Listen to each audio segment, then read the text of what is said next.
noite, você está assistindo ao jornal Knoxville e hoje temos uma edição especial. Iremos revelar um dos casos mais misteriosos e controversos da escola. O ex-aluno Sal Fisher, um garoto de cabelos azuis, uma prótese facial e um passado marcado por dor, segredos e sangue. O que começou com uma mudança comum de pai e filho fugindo dos problemas do passado. Sal e seu pai mudando para um novo apartamento. Acabou em uma tragédia. Isso é o que você provavelmente ouviu, mas e se o que você ouviu não for toda a verdade? Nesta reportagem, vamos reconstituir passo a passo os acontecimentos que cercaram a vida de Sal. Conversamos com alguns moradores antigos, ex-colegas de classe, policiais que participaram do caso na época e também especialistas que revisaram arquivos do caso. Prepare-se para uma jornada sombria, onde o místico e o sobrenatural se misturam com a realidade. E a pergunta que fica: quem de fato era Sal Fisher?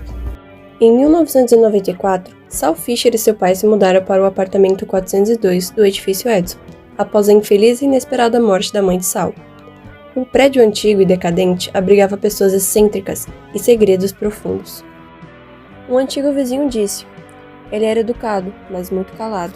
A máscara, sabe, dizia que era por conta de um acidente, mas ninguém achava aquilo normal, mencionou o homem.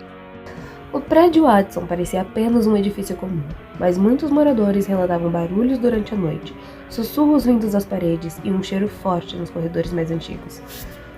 Também nos foi informado que no dia da mudança Sal presenciou uma investigação policial.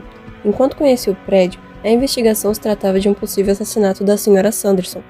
No seu primeiro dia lá, Sal ajudou os policiais a desvendarem o caso, que foi dado como homicídio, cometido por um dos vizinhos da mesma. Foi no edifício Edison que Sal e Larry se conheceram, seu primeiro e mais duradouro amigo. Juntos, descobriram que o prédio não era apenas estranho, era assombrado. Nos antigos arquivos do caso, foram encontradas diversas mensagens, anotações e outros tipos de relatos nos pertences de Larry. Neles havia o registro sobre barulhos e risadas que vinham do nada durante a noite. Depois, surgiram alguns relatos sobre pesadelos e vultos. Também soubemos de outro amigo que teria ajudado Sal Fisher em suas investigações paranormais pelo prédio. Seu nome era Todd. Aparentemente criou as ferramentas que Sal utilizava nas investigações. Infelizmente, não conseguimos contato com o mesmo, pois ele se encontra internado no Hospital Psiquiátrico de Knoxville. Especialistas do caso mostram alguns dos relatos encontrados nos pertences de Larry Johnson. E eles mencionavam um armário trancado no porão, onde infelizmente nenhuma pista foi encontrada. Também foram citados outros locais, como um banheiro no segundo andar e uma sala abandonada nos fundos.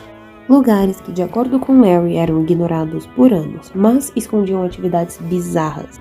A mãe de Larry, Lisa, relatou antes do seu falecimento que achava que seu filho estava apenas brincando, até que certa noite ouviu seu filho sonhar um pesadelo recorrente, no qual o mesmo tremia e repetia constantemente: o prédio está vivo. Enquanto enfrentava a estranheza do prédio Edison, Sal também era alvo constante de bullying na escola.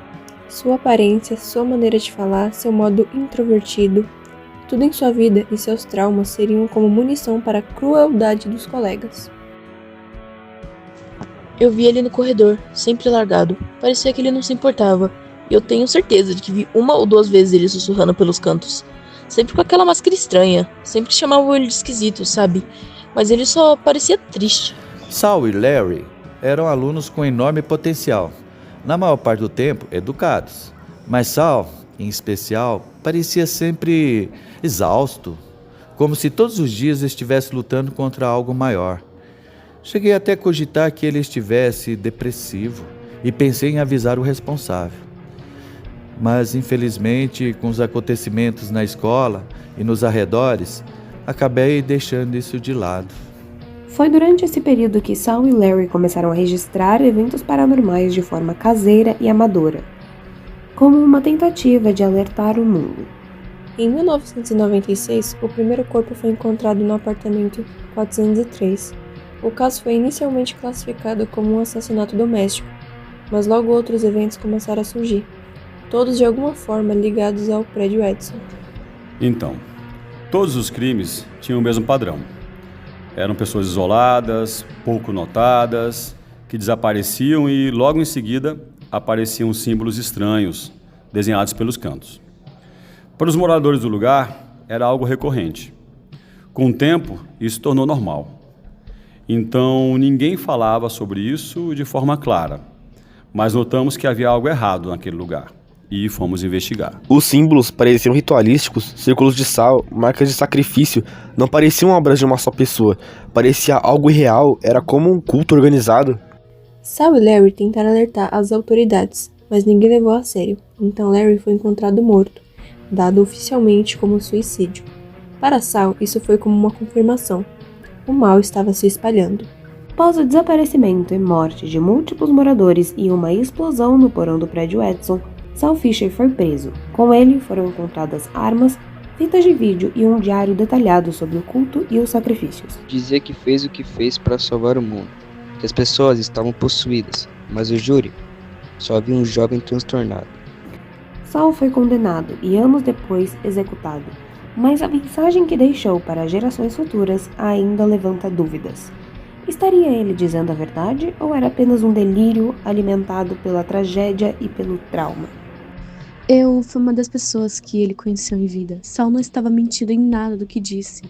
Eu sou uma das colaboradoras que criou a petição para que o caso de Sal fosse reaberto e reavaliado, pois, mesmo depois de tudo, sinto que a justiça deve ser feita, não apenas pela morte de Sal, mas por respeito a quem ele foi em vida, e às pessoas que o amavam, assim como eu. O prédio Edson foi demolido, mas segundo alguns vizinhos, ruídos ainda ecoavam onde antes se erguiam suas paredes. A máscara azul de Sal Fisher virou símbolo entre jovens da região. Para alguns, um alerta, para outros, um mantinha esquecido. Uma vez, visitei minha mãe no prédio Addison e vi ele por lá, uma semana antes dos assassinatos, parado no fim do corredor, só olhando, e depois tudo ficou em silêncio por lá. Ele só me pareceu um adolescente solitário ali. O caso de Sal Fisher é lembrado com medo e fascínio. Talvez no fundo o garoto estivesse realmente só tentando proteger todos nós. Talvez devêssemos ter o escutado. Essa foi uma edição especial do jornal Knoxville. Continue nos acompanhando para mais investigações e lembre-se, nem tudo que parece loucura é mentira. Às vezes a verdade assusta mais do que uma ilusão. E sobre o fim de Sal Fisher. Infelizmente, ele foi sentenciado à morte, mas, mesmo assim, seu caso foi recentemente reaberto. Então, continue acompanhando para mais atualizações sobre o caso. Boa noite e cuidado com os sussurros que ecoam pelas paredes vazias.